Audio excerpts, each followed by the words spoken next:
¿Cuánto vale la vida de tu nieto? Para la mayoría de nosotros, la respuesta es simple: lo vale todo. Es incalculable.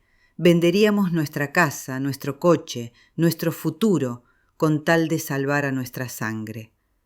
Pero imaginen por un segundo que tienen todo el dinero del mundo, que su fortuna es tan vasta que podrían comprar países enteros, y sin embargo, cuando suena el teléfono y una voz al otro lado les dice que tienen a su nieto, que le cortarán un dedo si no pagan, ustedes miran su cuenta bancaria, miran el teléfono y deciden colgar. Esta es la historia de un hombre que tenía una calculadora donde debía tener el corazón. Hola a todos y bienvenidos a nuestro canal. Hoy nos adentramos en la mente del hombre que definió la avaricia moderna, un rey Midas que convertía en oro todo lo que tocaba, pero que congelaba a todos los que amaba. J. Paul Getty no fue solo el hombre más rico del mundo, fue el arquitecto de una soledad forjada en billetes de dólar. Antes de sumergirnos en este océano de petróleo y frialdad, quiero que pausen un momento y escriban en los comentarios: si tuvieran 1.000 millones de dólares, ¿qué es lo primero que comprarían y qué es lo que jamás venderían? Los estaré leyendo. Para entender a este hombre, no podemos empezar por sus millones, sino por su vacío. Estamos en Roma, es julio de 1973. Un joven de 16 años desaparece en la noche. Al principio, la familia piensa que es una broma, una escapada adolescente, pero luego llega la nota: 17 millones de dólares. Eso es lo que piden los secuestradores. La madre del chico, Gail, está desesperada, pero ella no tiene ese dinero. El único que lo tiene es el abuelo, el patriarca, el hombre cuya fortuna se estima en miles de millones. Y cuando los periodistas le preguntan si pagará para salvar a su nieto favorito, él responde con una lógica tan fría que heló la sangre del mundo entero. Dijo que tenía 14 nietos y que si pagaba 1 centavo por uno, tendría 14 nietos secuestrados. Esa frase no fue un error de relaciones públicas, fue la filosofía de vida de J. Paul Getty. Bienvenidos a la historia del hombre más rico y más frío que jamás haya pisado la tierra. Para comprender cómo se forja un corazón de hielo, debemos retroceder en el tiempo, mucho antes del secuestro en Roma, hasta los campos polvorientos de Oklahoma a principios del siglo XX. Jean Paul Getty no nació en la pobreza, pero tampoco nació siendo el emperador del petróleo que conocemos. Su padre, George Getty, era un hombre severo, un abogado convertido en petrolero que creía en el trabajo duro y en el temor de Dios. George le dio a su hijo algo más valioso que dinero. Le dio una lección brutal sobre el valor de cada centavo. Cuando Paul, como le llamaban, decidió entrar en el negocio familiar, su padre no le regaló nada. Le prestó dinero, sí, pero con intereses. Imaginen eso, un padre prestándole dinero a su propio hijo para empezar un negocio y cobrándole intereses como si fuera un banco desconocido. Esa fue la primera lección de Paul. La familia es una cosa, el dinero es otra, y nunca deben mezclarse sin un contrato de por medio. Paul aprendió rápido. Tenía un instinto sobrenatural para el petróleo. Mientras otros veían tierra seca y matorrales, él veía oro negro fluyendo bajo sus pies. En 1916, con apenas 24 años, Paul ganó su primer $1.000.000. $1.000.000 en aquella época era una fortuna inimaginable para un joven. Cualquier otro habría celebrado, habría comprado coches, habría viajado. Paul no. Él se retiró temporalmente, como si ganar fuera aburrido. Pero pronto volvió porque el dinero, para él, no era un medio para conseguir cosas. El dinero era una puntuación. Era la forma en que demostraba al mundo, y especialmente a su padre, que era más listo, más rápido y más despiadado que nadie. Pero su padre nunca estuvo impresionado. George Getty miraba el estilo de vida de su hijo, sus mujeres, sus fiestas, y desaprobaba en silencio. Cuando George murió en 1930, dejó una fortuna de más de $10 millones. A su esposa le dejó casi todo. A su hijo Paul, el genio financiero, le dejó solo $500.000 y una nota mental que Paul nunca olvidaría. Su propio padre no confiaba en él. Y esa desconfianza fue la gasolina que encendió una ambición que terminaría por consumirlo todo. La muerte de su padre y la herencia reducida no detuvieron a Paul Getty, al contrario, lo liberaron. Estamos en la década de 1930. El mundo se está desmoronando. La Gran Depresión ha golpeado a Estados Unidos con la fuerza de un huracán. La gente salta por las ventanas de Wall Street, las familias pierden sus granjas, el hambre recorre las calles. El país entero está en oferta y J. Paul Getty tiene efectivo. Aquí es donde vemos nacer al verdadero depredador financiero. Mientras los grandes magnates del petróleo entraban en pánico y vendían sus acciones para salvar lo que podían, Getty compraba. Compraba barato, ridículamente barato. Adquiría empresas competidoras por centavos de dólar. Era como un lobo caminando entre un rebaño de ovejas heridas. Su filosofía era simple y devastadora. Compra cuando todos los demás venden y mantén la posesión hasta que todos quieran comprar de nuevo. No había emoción en sus decisiones, no había piedad por el empresario que había perdido el trabajo de toda una vida. Solo había números y oportunidades.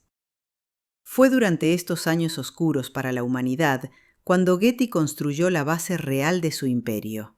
Se hizo con el control de la compañía Tidewater Associated Oil, una maniobra hostil que duró años y que se estudia hoy en las escuelas de negocios como ejemplo de tenacidad agresiva. Él no quería ser parte de la junta directiva, él quería ser el dueño, quería el control absoluto. Y lo consiguió. Para cuando el mundo empezó a recuperarse de la crisis y luego de la Segunda Guerra Mundial, Getty ya no era solo un millonario, se había convertido en una potencia global. Pero mientras su cuenta bancaria crecía hasta cifras que desafiaban la imaginación, su capacidad para conectar con los seres humanos se atrofiaba. Veía a las personas como veía a las empresas, activos o pasivos.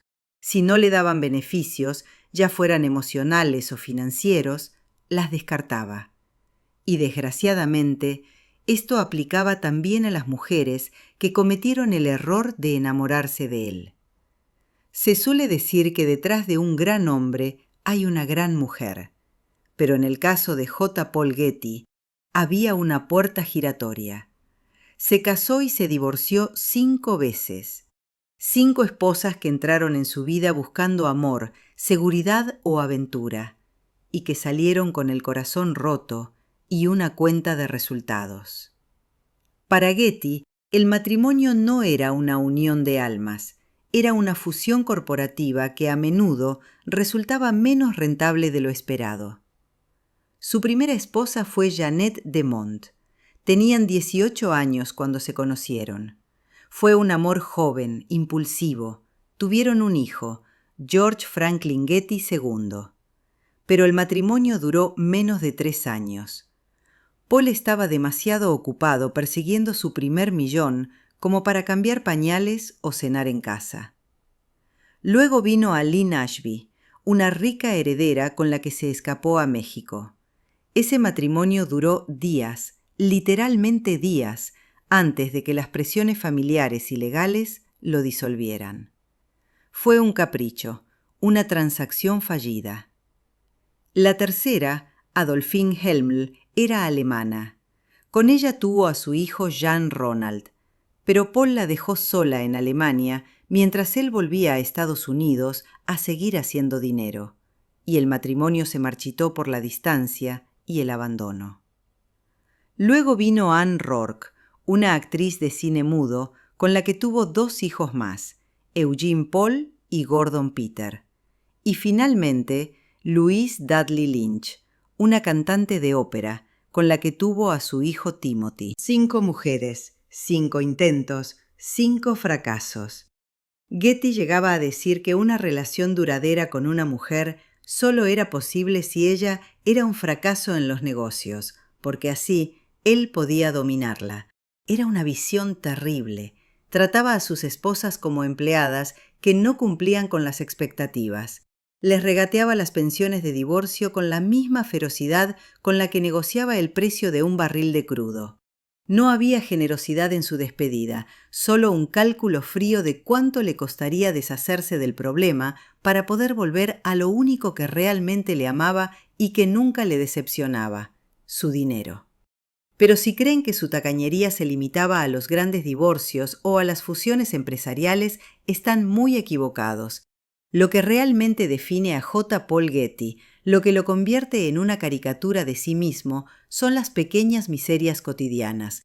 Estamos hablando del hombre que, en la década de 1950, fue declarado oficialmente por la revista Fortune como el hombre más rico de Estados Unidos. Tenía una mansión en Inglaterra, Sutton Place, una propiedad histórica y majestuosa donde vivía como un duque del siglo XVI. Sin embargo, los invitados que llegaban a Sutton Place se encontraban con una sorpresa desagradable. En el vestíbulo de esta mansión palaciega, Getty había hecho instalar un teléfono público. Sí, han oído bien, un teléfono de monedas, con su ranura y su candado. ¿La razón? Getty se había dado cuenta de que sus invitados, gente adinerada, artistas, aristócratas, hacían llamadas de larga distancia desde sus teléfonos privados y se iban sin pagar la factura. Él, que ganaba millones mientras dormía, no podía soportar que alguien gastara unos chelines de su cuenta telefónica. Así que les obligaba a usar el teléfono de monedas si querían llamar a Nueva York o a Londres. Esta anécdota del teléfono se hizo famosa en todo el mundo y cimentó su reputación de avaro legendario. Pero había más. Getty reutilizaba los sobres de las cartas que recibía. Escribía las respuestas en los márgenes de los papeles para no gastar hojas nuevas. Cuando iba a una exposición canina, llegaba pasadas las 5 de la tarde porque la entrada costaba la mitad. Llevaba trajes arrugados porque se negaba a pagar precios que consideraba excesivos por el planchado. No era que no tuviera el dinero, es que gastarlo le causaba dolor físico. Cada moneda que salía de su bolsillo era una pequeña derrota. Y es fundamental entender esta obsesión patológica por retener cada centavo para comprender lo que sucedería años después, cuando la vida de su nieto dependiera de abrir la cartera.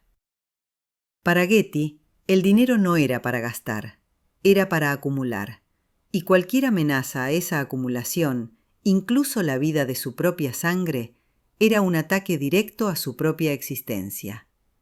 La frialdad no siempre nace del odio, a veces nace del miedo. En el caso de J. Paul Getty, el miedo era antiguo, casi infantil, como si en algún lugar de su memoria siguiera escuchando la voz de su padre, advirtiéndole que el mundo solo respeta a quien no se deja sangrar. Por eso, cuando el negocio del petróleo empezó a expandirse más allá de Texas y Oklahoma, Getty no vio mapas, vio trincheras. Cada concesión era una batalla, y cada firma un disparo que debía acertar a la primera. A finales de la década de los 40, mientras otras compañías dudaban ante el desierto y sus riesgos, Getty apostó por un territorio que parecía maldito por la geografía y bendecido por lo que escondía bajo la arena. El acuerdo fue tan ambicioso que muchos lo llamaron una locura, y ese fue justamente su combustible. Getty no necesitaba que le aplaudieran, necesitaba que le subestimaran. En su mundo, el silencio de los demás era la mejor señal de que iba por el camino correcto. La fortuna creció como crece un incendio cuando por fin encuentra oxígeno. Ya no se trataba solo de ganar dinero, se trataba de construir un imperio que pudiera sobrevivirle. Una máquina tan vasta que siguiera produciendo incluso si su dueño se quedaba quieto para siempre. Y sin embargo, en el centro de esa máquina, había un hombre que desconfiaba de todos. Getty tenía ejecutivos, abogados, contables, asesores, pero la palabra confianza no figuraba en su diccionario. Si alguien pedía un gasto extra, él veía una fuga. Si alguien sugería una mejora, él olía un engaño. Y así, mientras el petróleo llenaba los tanques del mundo, la sospecha le llenaba la cabeza. En Sutton Place, su mansión inglesa, se instaló como si hubiera conquistado un castillo enemigo. Le gustaba la idea de estar lejos de Estados Unidos, lejos de los impuestos, lejos de la prensa que empezaba a convertir su tacañería en leyenda. Allí se rodeó de cuadros, tapices, esculturas y objetos antiguos, pero incluso su amor por el arte parecía tener una lógica helada. No compraba solo por belleza, compraba por permanencia. El arte no lo traicionaba, no le pedía aumentos, no le reclamaba cariño. Colgado en una pared, un cuadro era una posesión pura, una victoria inmóvil. Aún así, la vida se abrió paso por donde él menos quería, porque mientras Getty coleccionaba siglos, su propia familia se iba agrietando. Sus hijos crecieron orbitando a un padre que podía adquirir una obra maestra en una tarde, pero que no sabía dar una palabra cálida sin que sonara a contrato. En esa casa enorme, el afecto era un lujo más raro que el oro. Y los niños, cuando crecen sin ese calor, aprenden dos caminos posibles. Uno es imitar el hielo, el otro es romperse contra él. La tragedia llegó de una forma que no se podía negociar. Un hijo enfermó siendo aún muy joven, y la enfermedad no entendía de cheques ni de cláusulas. Por primera vez, la fortuna no era una solución, y cuando ese golpe atravesó la familia, algo se endureció todavía más en Getty, como si la pérdida le hubiera confirmado una verdad que ya sospechaba. Querer a alguien era abrir una puerta para que el destino entrara con las manos sucias. Desde entonces, su estrategia fue simple: cerrar puertas hasta que el dolor se quedara afuera, aunque también se quedara afuera todo lo demás. En ese clima creció una nueva generación de Getty, nietos criados entre privilegio y ausencia, entre apellidos pesados y miradas que pedían permiso. Uno de ellos, el que más tarde caminaría por Roma con la despreocupación de quien cree que la riqueza es un escudo, empezó a sentirse invisible dentro de su propia familia. Y la invisibilidad es peligrosa, porque cuando un adolescente rico se siente invisible, puede hacer cualquier cosa para que el mundo lo mire, incluso meterse sin saberlo en la boca del lobo. Roma en 1973 era una ciudad que vivía entre dos mundos. Por un lado, los turistas fotografiaban la Fontana de Trevi y comían gelato bajo el sol de la Plaza de España. Por el otro, en las sombras de los barrios periféricos, crecía una oscuridad que nadie quería nombrar. La 'ndrangheta calabresa, la camorra napolitana y los Brigadas Rojas tejían sus redes en una Italia que todavía no sabía lo sangrienta que podía volverse la década. En ese tablero de ajedrez criminal, los ricos eran piezas fáciles, y entre todos los ricos del mundo, pocos apellidos brillaban tanto como Betty. John Paul Getty III, a quien todos llamaban simplemente Paul, tenía 16 años y una vida que oscilaba entre el hastío y la rebeldía. Era nieto del hombre más rico del planeta, pero su madre Gail había perdido el acceso a esa fortuna tras su divorcio. Paul crecía en Roma, lejos del abuelo, lejos del petróleo, con dinero suficiente para no trabajar, pero insuficiente para sentirse intocable. Hablaba italiano con fluidez, se mezclaba con artistas, bohemios y gente de la noche. Llevaba el pelo largo, fumaba demasiado y tenía esa arrogancia despreocupada de quien nunca ha tenido que luchar por nada, pero tampoco ha recibido amor verdadero de nadie. La madrugada del 10 de julio de 1973, Paul salió de una fiesta en la Piazza Farnese. Iba solo. Eso fue su primer error. Cuando alguien lleva el apellido Getty grabado en la frente, caminar solo por Roma a las 3 de la mañana es como pasear con un cartel que dice «Secuéstrame». Nunca llegó a casa. Al principio, su madre pensó que se había quedado en casa de algún amigo. Luego pensó que era una de sus escapadas habituales, un gesto adolescente para llamar la atención. Pasaron horas, pasó un día, pasaron 2, y entonces llegó la carta. La carta estaba escrita en italiano, con faltas de ortografía, pero el mensaje era claro como el agua sucia de un canal. Tenemos a tu hijo. Si quieres volver a verlo vivo, prepara $17 millones. No llames a la policía. No hagas ruido. Espera instrucciones. Gail se derrumbó. No tenía ese dinero. No tenía ni una fracción de ese dinero. Llamó al padre de Paul, su ex marido, John Paul Getty II. Él tampoco tenía acceso libre a la fortuna familiar. Todo dependía del viejo, del patriarca, del hombre que desde su mansión inglesa movía los hilos de un imperio, pero que llevaba décadas sin pisar suelo italiano. Había una sola persona en el mundo que podía pagar ese rescate sin pestañear, y esa persona acababa de recibir la llamada más importante de su vida. Cuando los periodistas le preguntaron a J. Paul Getty si pagaría para salvar a su nieto, su respuesta fue tan fría que atravesó las portadas de todos los periódicos del mundo. Dijo que no pagaría ni un centavo. Explicó que tenía 14 nietos y que si pagaba por uno, los 14 estarían en peligro de ser secuestrados. Lógica pura, matemática implacable, pero también crueldad refinada, porque lo que realmente estaba diciendo era que la vida de Paul valía menos que proteger su fortuna de un posible efecto dominó. No era que no tuviera el dinero, era que pagar significaba ceder, significaba perder el control, significaba que alguien le había ganado una partida. Y J. Paul Getty no perdía partidas. Durante semanas, la familia vivió un infierno de silencio.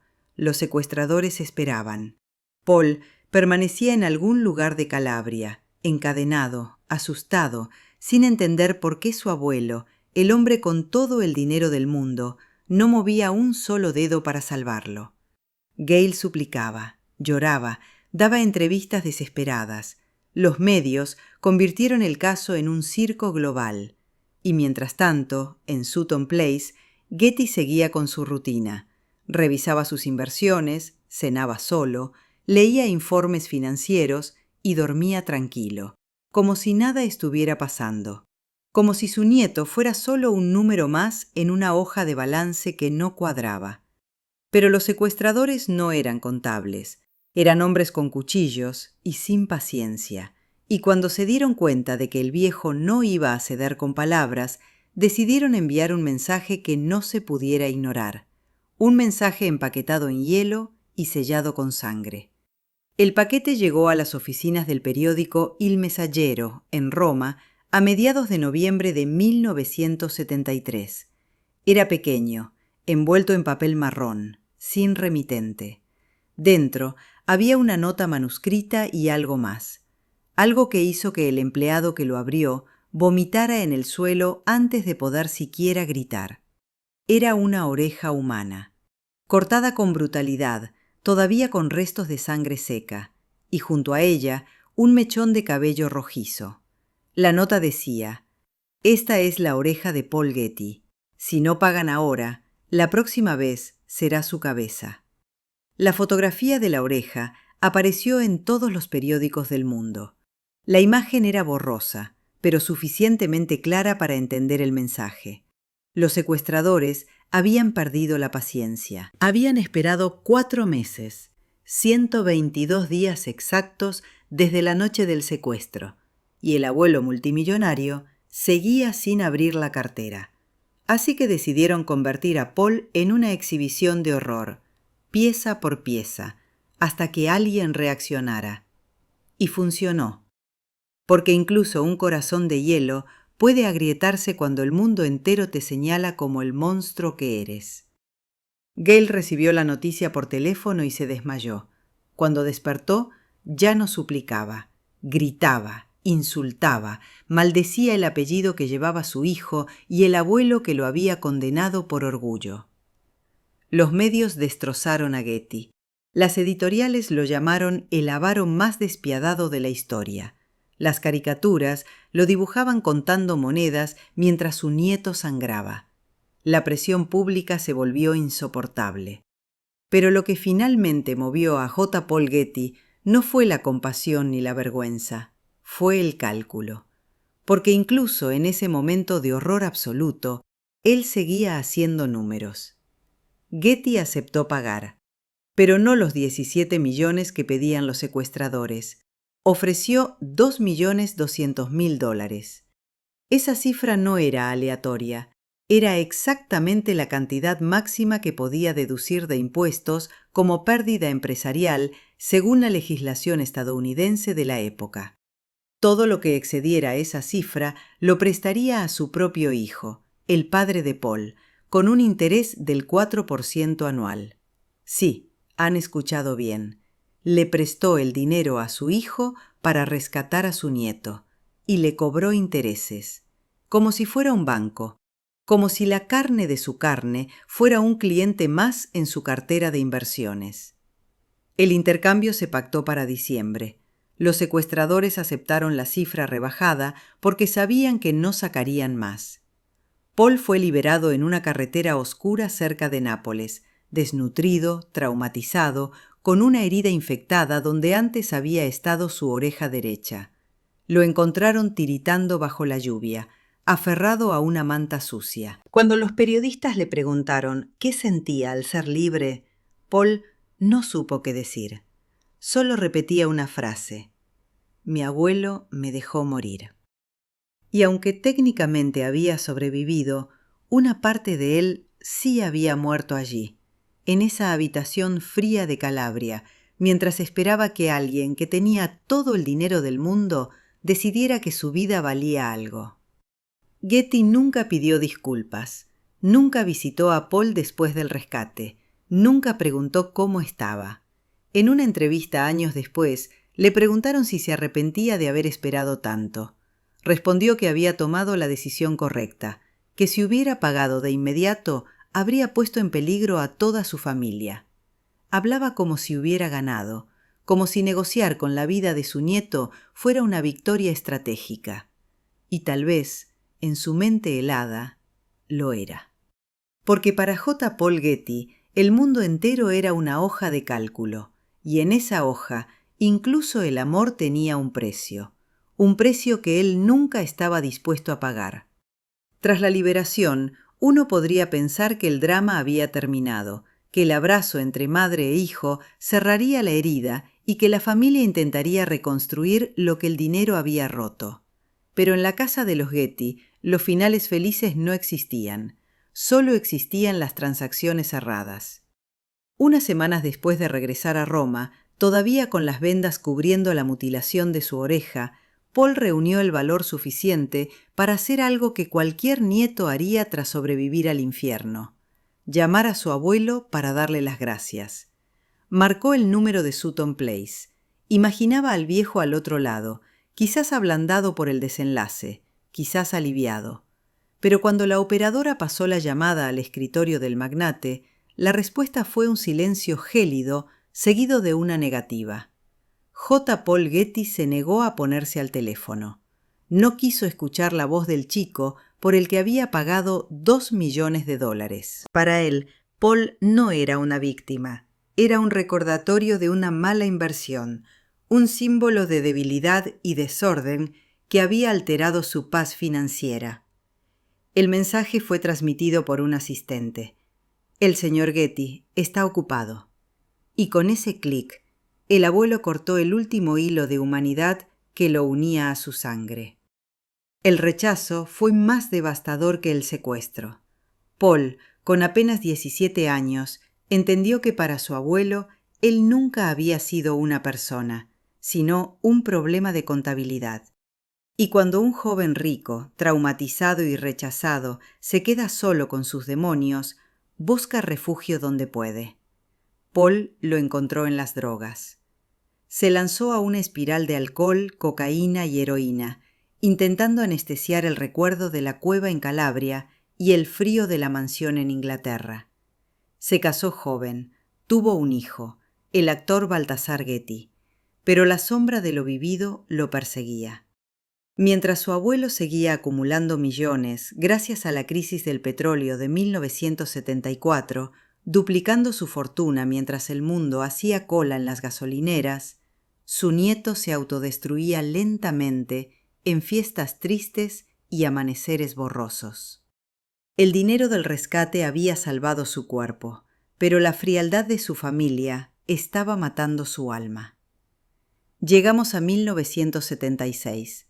El siglo XX entraba en su último cuarto, y J. Paul Getty, el emperador del petróleo, se acercaba a su propio final.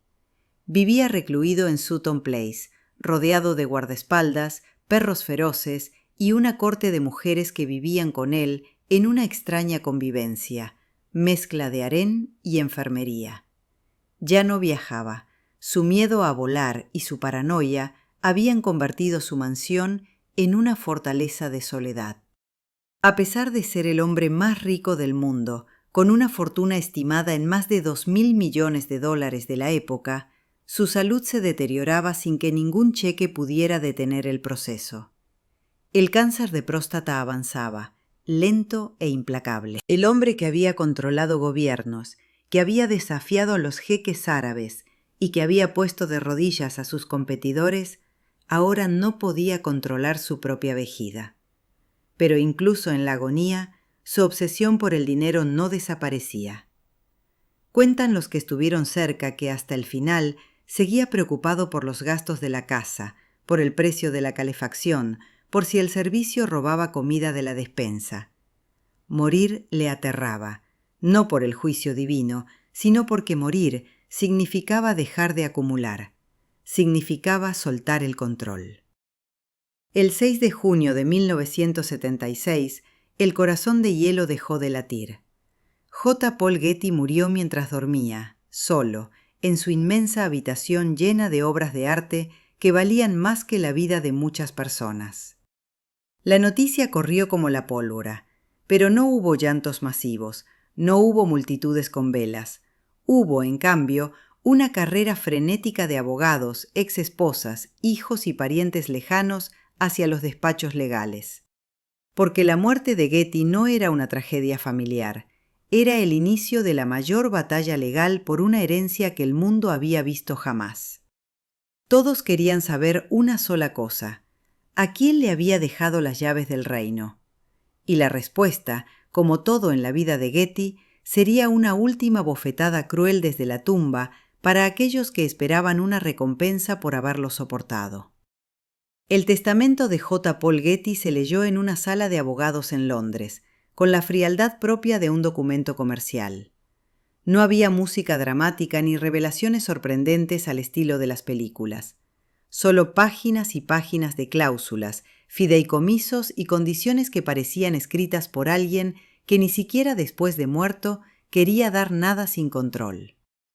La fortuna, estimada entre 2.000 y 4.000 millones de dólares según distintas fuentes, no fue repartida entre sus 5 hijos como cabía esperar. En su lugar, Getty había creado un fideicomiso irrevocable, una estructura legal tan compleja que garantizaba que nadie, absolutamente nadie, pudiera tocar el grueso de su dinero de forma directa.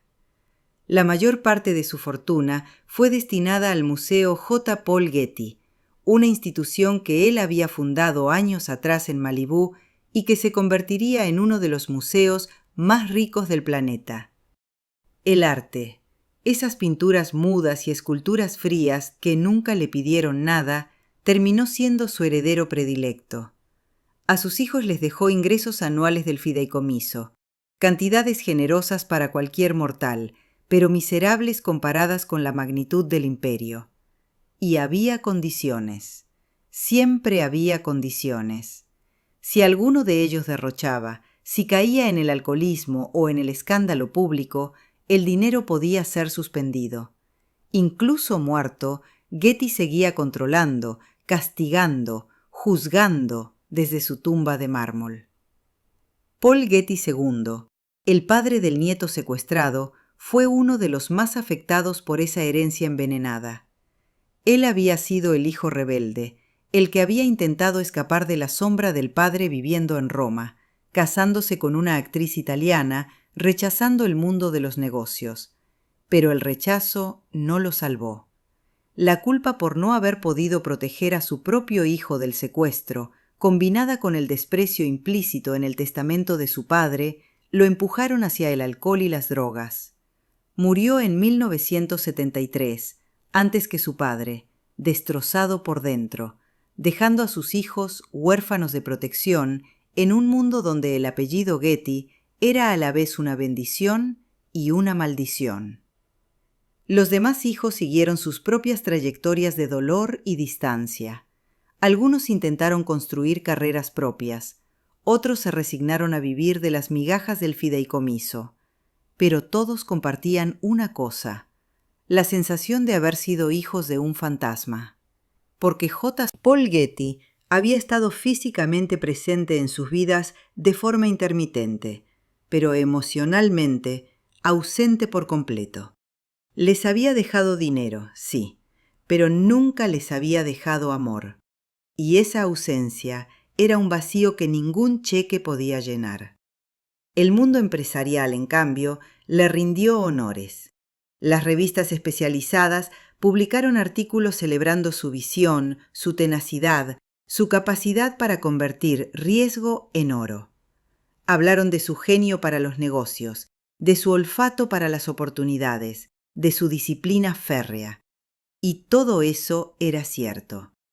Pero nadie mencionó que había construido su imperio sobre un desierto emocional, que había sacrificado 5 matrimonios, había ignorado a sus hijos, había dejado que su nieto perdiera una oreja antes de soltar un centavo, y había muerto sin haber abrazado genuinamente a nadie en décadas.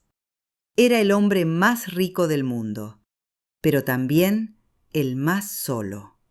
Y cuando bajaron su ataúd a la tierra, no había nadie llorando por el hombre. Solo había gente calculando cuánto les tocaría de la herencia, exactamente como él les había enseñado. Pero la verdadera maldición del apellido Getty no terminó con el entierro del patriarca. En realidad, apenas comenzaba. Porque cuando se acumula tanto dinero sin amor, cuando se construye un imperio sin cimientos emocionales, lo que queda no es una herencia, sino una bomba de tiempo. Y esa bomba estalló generación tras generación, cobrándose víctimas con una precisión casi poética. La fortuna que debía proteger a la familia terminó destruyéndola desde dentro, como si cada billete llevara grabada una maldición silenciosa. John Paul Getty III, el nieto secuestrado, nunca se recuperó realmente de aquellos meses en Calabria ni del rechazo telefónico de su abuelo. Durante años intentó reconstruir su vida.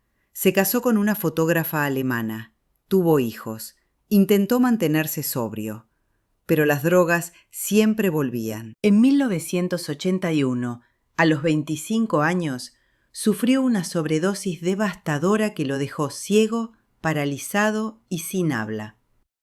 Pasó el resto de su vida en una silla de ruedas, incapaz de comunicarse más allá de gruñidos y miradas perdidas. Vivió así durante más de 30 años, atrapado en un cuerpo que era su propia prisión, hasta su muerte en 2011. El joven rebelde que había caminado por las calles de Roma con el pelo al viento terminó siendo un fantasma silencioso alimentado por tubos, mientras el dinero de su abuelo seguía creciendo en cuentas bancarias que él nunca podría tocar. Pero Paul no fue el único.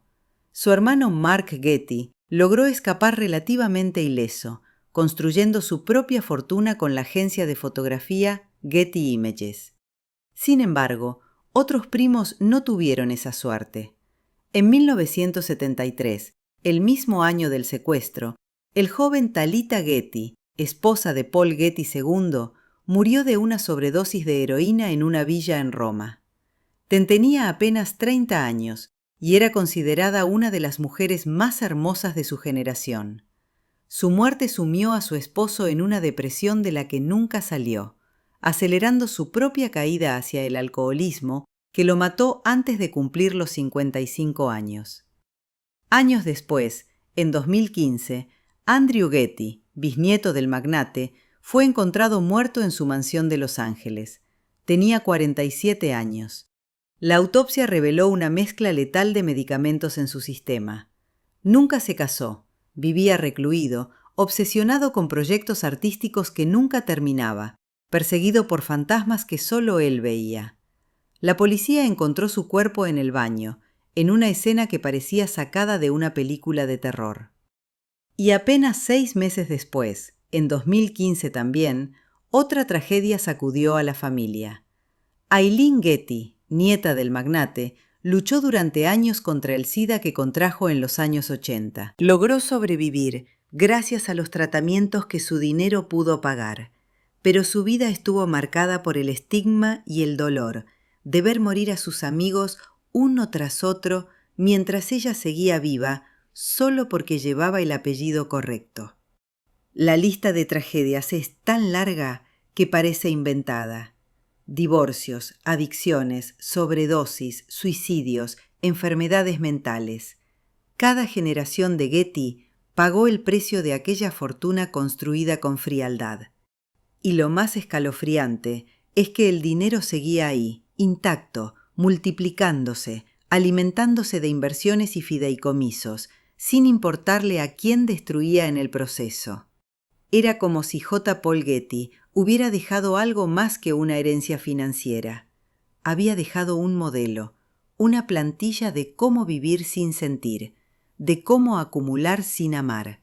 Y sus descendientes, quisieran o no, habían heredado ese vacío junto con las acciones y las propiedades. Mientras sus herederos se desmoronaban bajo el peso de las adicciones y las tragedias, J. Paul Getty había estado ocupado construyendo el único legado que realmente le importaba. No era una familia, ni una dinastía de sangre, sino un templo de piedra. En las colinas de Malibú, frente al Océano Pacífico, Getty ordenó levantar una réplica casi exacta de la Villa de los Papiros, una antigua residencia romana sepultada por la erupción del Vesubio. Quería crear un hogar para su inmensa colección de arte, un lugar donde sus estatuas de mármol y sus tapices franceses pudieran vivir eternamente, a salvo del tiempo y, sobre todo, a salvo de las manos codiciosas de sus parientes. La construcción del Museo Getty fue una obra faraónica que costó $17 millones, curiosamente, la misma cifra exacta que los secuestradores habían pedido inicialmente por la vida de su nieto. Pero para el museo, Getty no regateó con la misma ferocidad. El arte merecía el gasto, la familia no. Supervisó cada detalle de la construcción, cada columna, cada mosaico, cada jardín, con una obsesión maniática. Enviaba cartas, telegramas y exigía fotografías semanales del progreso. Quería que fuera perfecto, una ventana al mundo antiguo donde él se sentía más cómodo que en el siglo XX. Se veía a sí mismo como la reencarnación del emperador Adriano, un hombre culto, poderoso y solitario, rodeado de belleza silenciosa. Sin embargo, hay un detalle en esta historia que revela la magnitud de su tragedia personal, un dato que parece sacado de una novela de ficción. J. Paul Getty nunca vio su museo, jamás pisó la Villa Getty. Murió en Inglaterra, en su fortaleza de Sutton Place, sin haber cruzado el Atlántico para caminar por los pasillos que había soñado y financiado. Su miedo patológico a volar y su aversión a pagar impuestos en Estados Unidos lo mantuvieron alejado de su propia creación. Construyó el paraíso más hermoso de la costa oeste, pero se condenó a sí mismo a vivir en el purgatorio gris de la campiña inglesa, administrando su sueño por correspondencia. Sus estatuas de Venus y Hércules habitaban el palacio bajo el sol de California, mientras él envejecía rodeado de lluvia y desconfianza. Fue la última gran ironía de su vida. El dueño de todo no podía disfrutar de nada. Si el museo era su templo, Sutton Place era su búnker. Los últimos años de J. Paul Getty en aquella mansión de 72 habitaciones son el retrato definitivo de la miseria dorada. Imaginen una casa donde hay cuadros de Rembrandt en las paredes, pero donde la calefacción se mantiene al mínimo para ahorrar combustible. Getty vivía allí rodeado de lo que la prensa sensacionalista llamó su harén. Eran mujeres, algunas aristócratas venidas a menos, otras jóvenes aspirantes a la alta sociedad, que vivían con él bajo un extraño acuerdo tácito. No eran exactamente esposas, ni exactamente amantes, ni exactamente enfermeras. Eran compañeras que aceptaban las reglas del juego a cambio de la esperanza de figurar en el testamento. Pero Getty, fiel a su naturaleza, se aseguró de que esa esperanza fuera una tortura. A menudo reescribía su testamento, tachando y añadiendo nombres según su humor del día, o según lo mucho que le hubieran agradado esa semana. Utilizaba su herencia como un arma para mantener la lealtad y el miedo a su alrededor. Las cenas en Sutton Place eran eventos lúgubres. Se sentaba a la cabecera de una mesa kilométrica, masticando cada bocado 33 veces, una manía de salud que seguía a rajatabla, mientras el silencio reinaba en el comedor.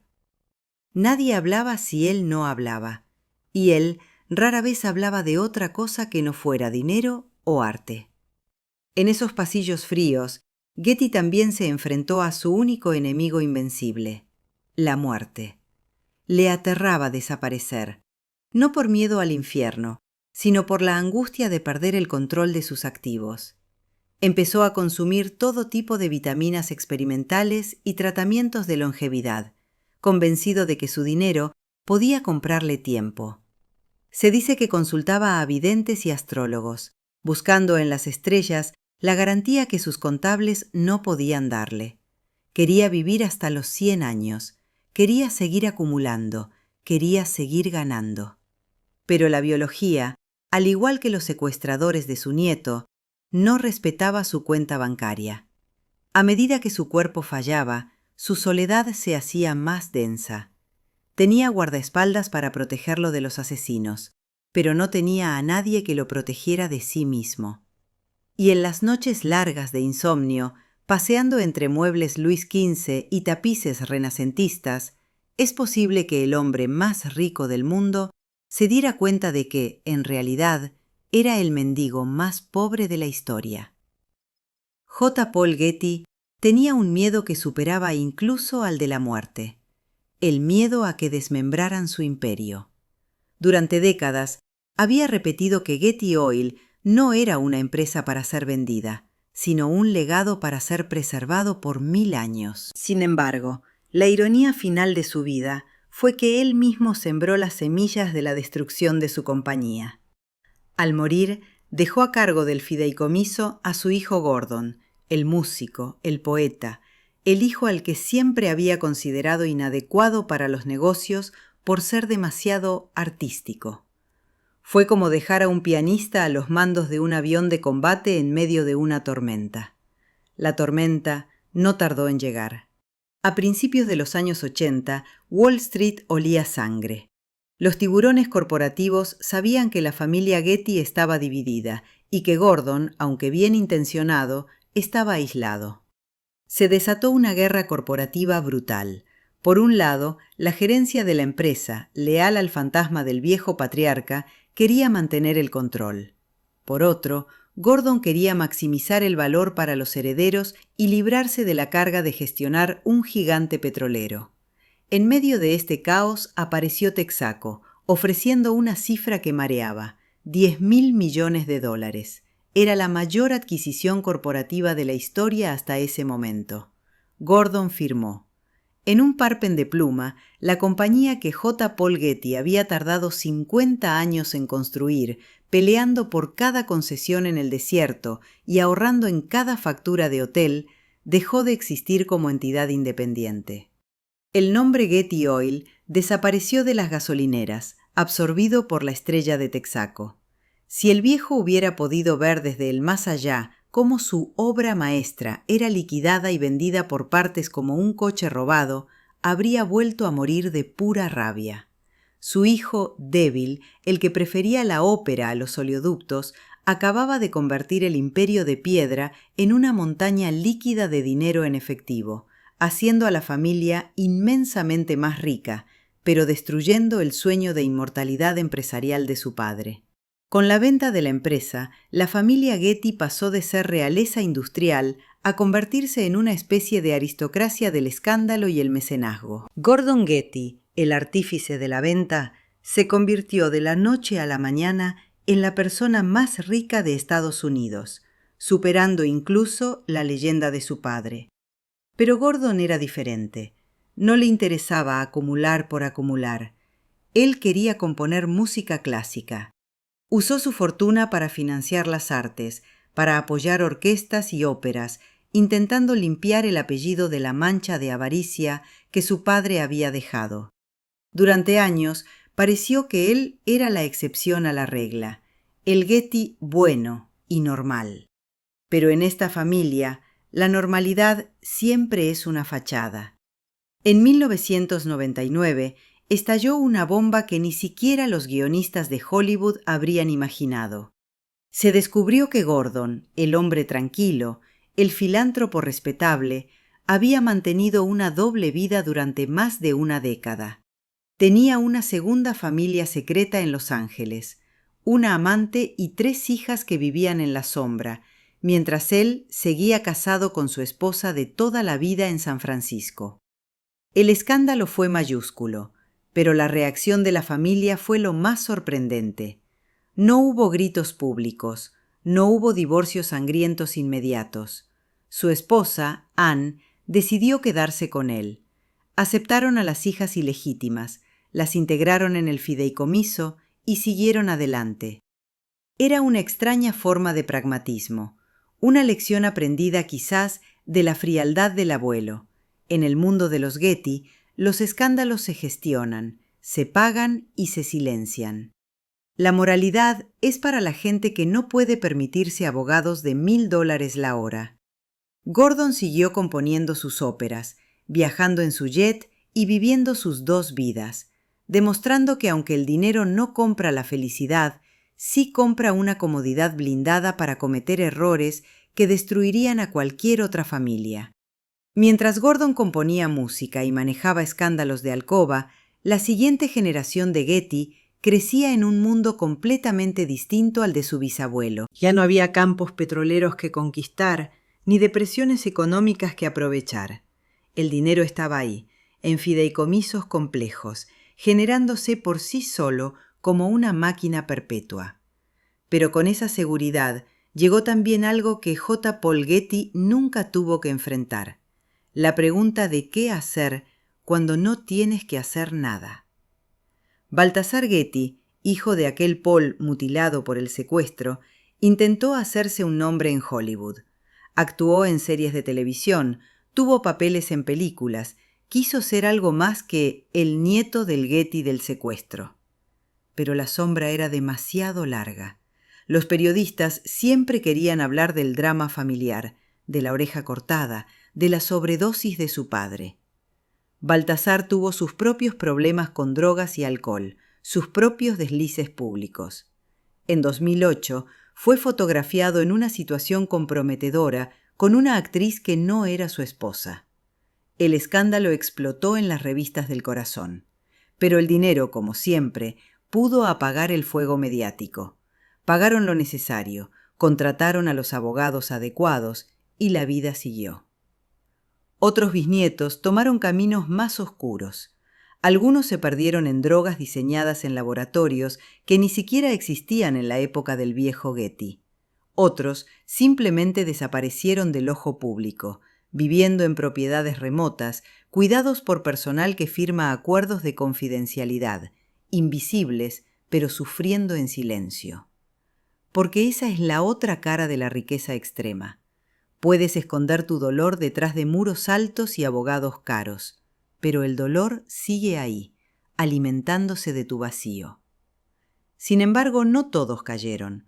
Algunos Getty de las nuevas generaciones decidieron usar el apellido para construir algo distinto.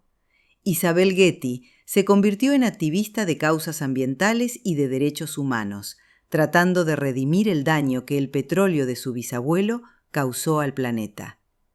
Ivy Getty, tataranieta del magnate, se casó en una boda de ensueño en San Francisco en 2021 que fue portada de revistas de moda.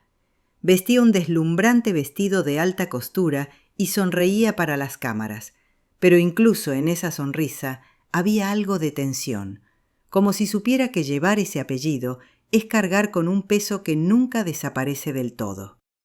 La verdad es que cada generación Getty ha tenido que responder la misma pregunta. ¿Cómo vives cuando heredas todo pero no ganaste nada? ¿Cómo construyes una identidad cuando tu apellido ya lo define todo antes de que pronuncies una palabra? Algunos lo lograron, muchos fracasaron, pero todos vivieron bajo la mirada de un fantasma. El fantasma de un viejo avaro que murió hace casi 50 años, pero cuya presencia sigue flotando sobre cada cena familiar, cada consulta con abogados, cada vez que alguien abre una cuenta bancaria y ve esa cifra imposible que no ganó, pero que tampoco puede devolver. Hay una pregunta que sobrevuela toda esta historia como un buitre esperando su turno. ¿Valió la pena?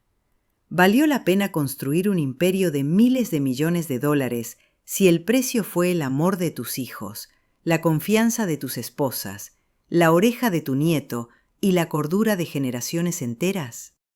Para responder esa pregunta, tenemos que volver al lugar donde J. Paul Getty depositó su verdadero afecto, el museo. Porque si hay algo que sobrevivió intacto a la maldición familiar, fue ese templo de arte en las colinas de California. El Museo J. Paul Getty es hoy una de las instituciones culturales más ricas del mundo. Después de la venta de Getty Oil, los ingresos del fideicomiso se dispararon de tal forma que el museo se convirtió en un comprador imparable en el mercado del arte. Compra manuscritos medievales, esculturas grecorromanas, pinturas renacentistas, fotografías modernas. Su presupuesto anual de adquisiciones supera el presupuesto cultural de países enteros. En cierto modo, Getty logró su objetivo: inmortalizarse a través de la belleza eterna. Millones de personas caminan cada año por esas galerías, contemplan las obras maestras que él coleccionó, y ninguno de ellos piensa en el teléfono de monedas de Sutton Place ni en la oreja de Paul enviada por correo. Pero hay algo perturbador en esa victoria póstuma. El museo está lleno de visitantes, pero vacío de vida real. Las estatuas griegas no respiran, los cuadros barrocos no abrazan, los tapices franceses no perdonan. Getty creó un mausoleo glorioso donde su nombre brilla en placas de bronce, pero donde su humanidad está completamente ausente. Los turistas se toman selfies frente a las fuentes, admiran las vistas al Pacífico, comentan la arquitectura imponente. Pero nadie sale de ahí pensando que J. Paul Getty fue un buen hombre. Solo piensan que fue un hombre rico con buen gusto. Y quizás eso sea peor que ser olvidado, ser recordado únicamente como una chequera ambulante con una colección impresionante. Ahora demos un salto hacia el presente. El apellido Getty sigue vivo, sigue apareciendo en noticias de sociedad, en revistas de negocios, en escándalos ocasionales, pero algo ha cambiado. La nueva generación, aquellos tataranietos que nunca conocieron al viejo patriarca, están intentando algo que sus ancestros no pudieron o no quisieron hacer: romper el ciclo. Algunos han renunciado públicamente al apellido, cambiándose el nombre para escapar de la sombra. Otros trabajan en oficios normales, rechazando el dinero del fideicomiso o aceptándolo con culpa y destinándolo a causas sociales. Existe un movimiento silencioso pero real entre algunos Getty jóvenes de reconocer que su fortuna no es una bendición, sino una responsabilidad moral. Saben que ese dinero vino del petróleo, un recurso que está destruyendo el planeta. Saben que su bisabuelo fue un monstruo emocional y algunos están tratando de limpiar esa mancha, invirtiendo en energías renovables, financiando clínicas de rehabilitación para adictos, apoyando terapias de salud mental.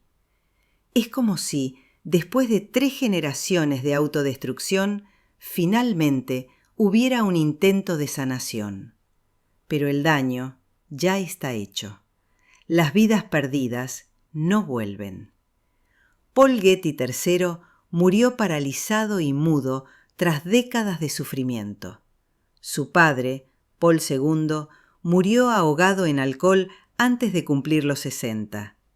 Talita, Andrew y tantos otros quedaron en el camino, víctimas de una riqueza que los protegía de todo excepto de sí mismos. Y aunque el museo siga creciendo y el fideicomiso siga generando dividendos, hay algo que el dinero nunca pudo comprar: la paz. La paz de saberse amado sin condiciones, la paz de dormir sin pesadillas, la paz de morir rodeado de gente que llora por ti, no por tu herencia. J. Paul Getty construyó un imperio que aún domina las conversaciones sobre riqueza extrema. Su nombre es sinónimo de éxito financiero, pero también es sinónimo de frialdad, de avaricia, de una soledad tan profunda que ni todo el oro del mundo pudo llenarla. Y esa es quizás la mayor lección de su vida, que puedes ganar el mundo entero y aún así perderlo todo si pierdes tu humanidad en el camino. Puedes ser el hombre más rico del planeta y seguir siendo el más pobre en las cosas que realmente importan. Llegamos al final de este viaje por la vida del hombre más rico y más frío del mundo. Pero antes de cerrar esta historia, hay que hacer una última parada. No en una mansión, ni en un campo petrolero, ni en un museo, sino en un cementerio. Porque incluso los imperios terminan en tierra, y la tumba de J. Paul Getty tiene algo que decir sobre el legado que dejó. Está enterrado en el Museo Getty de Malibú, en un pequeño terreno privado cerca de la villa que nunca visitó en vida. Su lápida es sorprendentemente modesta para un hombre de su magnitud. No hay estatuas doradas ni inscripciones grandiosas talladas en mármol italiano. Solo su nombre, sus fechas de nacimiento y muerte, y un silencio que dice más que cualquier epitafio. Alrededor de su tumba crecen flores que personal pagado riega cada semana. Visitantes ocasionales pasan cerca sin saber quién yace ahí. Algunos turistas que descubren la tumba por accidente toman fotos, pero no con reverencia, sino con curiosidad morbosa, como quien fotografía el lugar de un crimen famoso. Y es que, en cierto sentido, esa tumba es el lugar de un crimen. El crimen de haber vivido con un corazón cerrado. El crimen de haber convertido el amor en una transacción comercial. El crimen de haber mirado a un nieto secuestrado y ver solo un problema de flujo de caja.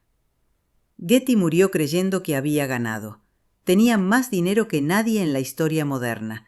Controlaba recursos que movían naciones. Había construido un museo eterno. Pero si le preguntaran a cualquiera de sus hijos o nietos si cambiarían toda esa fortuna por un padre o un abuelo que los hubiera abrazado aunque fuera una sola vez con sinceridad, la respuesta sería un sí rotundo. Hay una frase que se repite en los círculos de psicología sobre familias ricas. La riqueza extrema no crea problemas nuevos, solo magnifica los que ya existían. J. Paul Getty no era cruel porque era rico porque era cruel.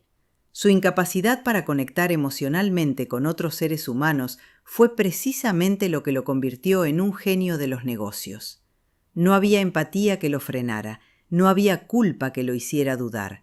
Podía cerrar una fábrica y dejar sin trabajo a 1000 familias sin perder el sueño. Podía negociar con secuestradores mientras su nieto sangraba, porque las emociones no nublaban su cálculo. Esa misma frialdad que lo hizo invencible en el mundo de los negocios, lo convirtió en un fantasma en el mundo de los vivos. Hoy, cuando escuchamos su nombre, pensamos en petróleo, en arte, en escándalos. Pero deberíamos pensar en otra cosa, en advertencia, porque la historia de J. Paul Getty no es la historia de cómo hacerse rico, es la historia de cómo perderse a uno mismo en el proceso. Es un recordatorio brutal de que no importa cuánto acumules si al final no tienes a nadie con quien compartirlo.